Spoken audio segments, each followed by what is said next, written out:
আপনি যদি এইভাবে একটা কচুর চাষ করতে পারেন, যে জায়গাটা ডাবা পড়ে রয়েছে, পানি জমে থাকে, ওই সমস্ত জায়গায় যদি আপনি একটা লতি কচু চাষ করতে পারেন, তাহলে আপনি বিপুল পরিমাণ টাকা ইনকাম করতে পারবেন।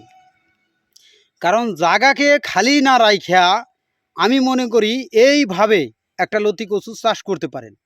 কারণ বর্তমানে লতির যে পরিমাণ দাম, 1 বিঘা লতি চাষ করলে আপনি বিপুল পরিমাণ টাকা ইনকাম করতে পারবেন।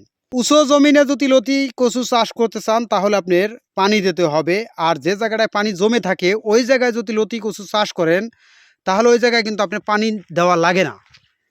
আর কত সুন্দরভাবে লতি কচুগুলো দেখেন জমিনে হয়েছে। তাই আপনারা যারা লতি কচু চাষ করতে চান তারা আমাদের কাছ থেকে যোগাযোগ করে লতি কচুর চারা নিতে পারেন।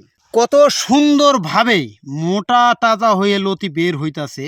আবার এই যে দেখেন, এই যে চোখ একটা সরাই দিলাম, এই যে দেখেন এই যে পোট হইয়া লতি বের হইতাছে।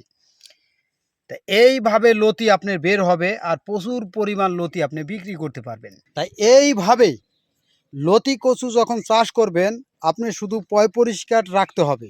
ব্যবসা বা চাকরির পাশাপাশি এরকম সুন্দর একটা লতি কচু চাষ করতে পারেন। তাই আপনারা যারা লতি কচুর চারা নিতে চান চাষ করার জন্য তারা আমাদের কাছ থেকে নিতে পারেন। আমরা বিপুল পরিমাণ লতি কচুর চারা দিতে পারবো। যে কোনো ঠিকানায় গাড়ি বা কুরিয়ার মাধ্যমে আমরা লতি কচুর চারা দিয়ে থাকি। সারা বাংলাদেশের যে কোনো ঠিকানায় আমাদের কাছ থেকে নিতে পারবেন, কুরিয়ার মাধ্যমে বা গাড়ির মাধ্যমে। তাই আপনারা যারা লতি কচু চাষ করতে চান তারা আমাদের সাথে যোগাযোগ করুন।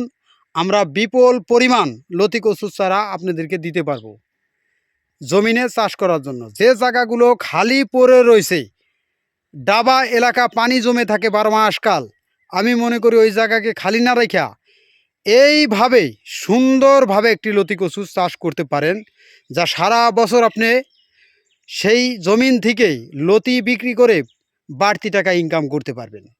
ব্যবসা বা চাকরির পাশাপাশি এরকম একটা সুন্দর পছন্দের লতি কচুর চাষ করতে পারেন। লতি কচু চাষ করলে আপনার ফ্যামিলির লোক খেতে পারবে, আশেপাশের লোক খেতে পারবে, আত্মীয় স্বজন খেতে পারবে।